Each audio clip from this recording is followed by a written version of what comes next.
Let's check in with Joseph Lindley in Ukraine. Ukrainians successfully hit a facility from which Russia, prepares material to kill tens of thousands of Ukrainians and to hit schools. Joe Lindsley. Joe Lindsley is quickly becoming an American treasure in broadcasting. Welcome to Ukraine Bank. There is word that NATO foreign ministers gathering in Brussels are considering a 5-year, $107 billion military aid fund for Ukraine. It's not clear where that money would come from. Let's get more on that and the rest of the Ukraine news from Joseph Lindley. Joe, hi. What's going on? Bob, good afternoon from Kyiv. And yes, it's important to talk about what has been happening in these meetings in Paris. But first, I'll just share a bit of a perspective from Kyiv today. Beautiful, sunny spring day here. And in the Ukrainian language, the word April, the word for April is simply the word for flowers. In the Ukrainian language is very ancient. They don't use the Roman names for months, unlike most European and languages, including English. So this month, today is the third day of flowers, third day of Kvitin. That's how it sounds in the Ukrainian. And so thinking of that as I was walking around the city today, I thought of the words of the British-American poet T.S. Eliot. He said, April is the cruelest month because it's a month in between. You feel this in Chicago, I think. You still have cold days and you can see the promise of spring. And so it toys with our emotions and our hope for summer. And that is, I feel that, seasonally here, but also especially in the war. And as you walk around Kyiv and you see, as I talked about yesterday, what a lovely, hopeful city this is, but knowing that all of this remains under threat. Walking through the parks, you see the women of Kyiv in the parks, knowing that none of them have to be here. They could easily, be living as refugees somewhere. And they're here and they dress and they walk like women in Paris, but they smile. The Ukrainian women are very friendly. And you know that almost every one of them is doing something for victory, maybe building drones, after work. So you have this incredible spirit infused into the city. And I had sort of this strange moment today. I was talking with an American friend, walking down, leaving a coffee shop. And I was explaining that I had to stop by a hospital as soon as I finished this broadcast to visit a friend in the military who's in the hospital. I still don't know why or what happened. And as I'm saying that, a young soldier or young veteran steps out of a pharmacy on crutches and missing a foot. And, everywhere you look, if you just look a little bit, you can see that this cruelty all around us, even as people continue, to resist and keep going. And it was a reminder, seeing that missing foot and knowing that I have to go to a hospital to visit someone who's been wounded, talking with friends who are having lung problems in the trenches because of the chemicals that the Russians are dropping. It was a very chilling, even on this warm, sunny day, I felt a chill, as a reminder that Moscow wants to destroy and kill every single one of these people that I see around me, simply because they insist on living in freedom. And, it can be easy to sort of forget that sometimes, but that is what is at stake here.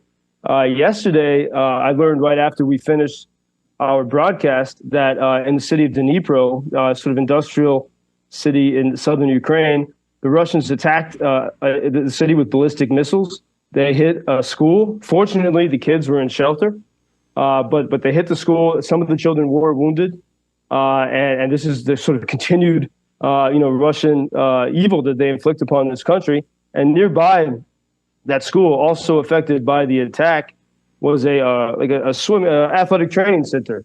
And there was a Ukrainian Paralympic champion who had been just outside of the center with his young kid. And fortunately, they were okay and survived. The glass was destroyed in the swimming building.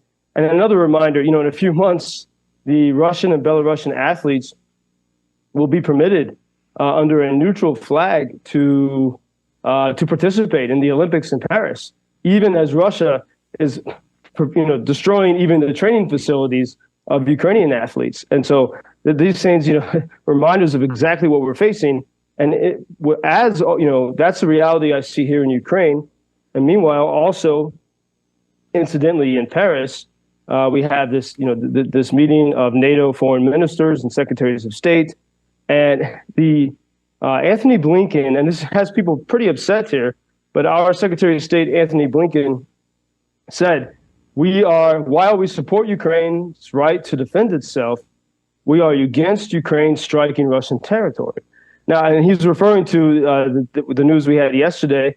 The Ukrainians, sent a drone, an extraordinary feat, 1,200 kilometers deep into Russia. And yesterday I said it was an energy facility. They hit that, but they also hit one of the facilities. It seems that they hit one of the facilities that produces the suicide drones, the Iranian suicide drones that Russia uses to inflict hell on Ukraine every single day. And what happens the next day? The U.S. Secretary of State says that we don't want Ukrainians to do this. And how can you win when you were so restricted? The same Washington that still hasn't sent F-16s. I think it would be one thing if Washington did send weapons in the recent months, then maybe they can put restrictions on you. But the fact that they don't send weapons and then they try to put restrictions on Ukraine, and the French foreign minister standing right next to Blinken, he argued with Blinken. He said, "I will be quite clear and direct that he says as to the strikes by Ukraine against Russian refineries." He says this brings almost no comment on our behalf. The Ukrainian people are acting in self-defense, and we consider that Russia is the aggressor. So it's a pretty extraordinary moment that you had the French foreign minister disagreeing in public with the United States Secretary of State. And so this is, as we look at the debates in America, it's not just about, funding for Ukraine. It's also about, even those who say they support Ukraine. Can Ukraine defend itself? Why is Ukraine not permitted to hit Russian military targets deep within Russia? And the BBC headline today, Bob, on that successful Ukrainian drone strike was this: deepest Ukraine drone attack into Russian territory injures 12. And if you see that headline, if you're driving down the Dan Ryan or something over breakfast, and you hear headlines like that, of course it's going to make you tired of this. Like, why are Ukrainians killing Russians or injuring Russians? And that misses the fact Ukrainians successfully hit a facility from which Russia prepares material to kill tens of thousands of Ukrainians and to hit schools. So Ukrainians, so the truth is getting sort of suffocated in both in headlines and in the words of some foreign leaders, including from the U.S.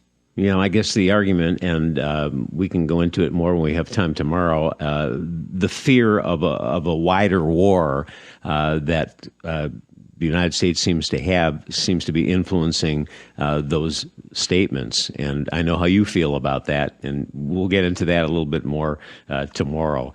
Not only do you give us what's going on, a little bit of your views on politics, but T.S. Eliot, and no other reporter does that. Appreciate it, Joe.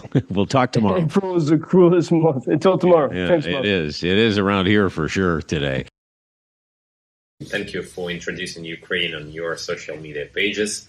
That's very important that much more people can get more information about the situation here and how everybody can help Ukraine to stay stronger and to save all the world. Що він сказав? Well, which side are you on? На чиїй ти стороні? Come on now. Oh, which side are you on? На чиїй ти стороні? Єбать.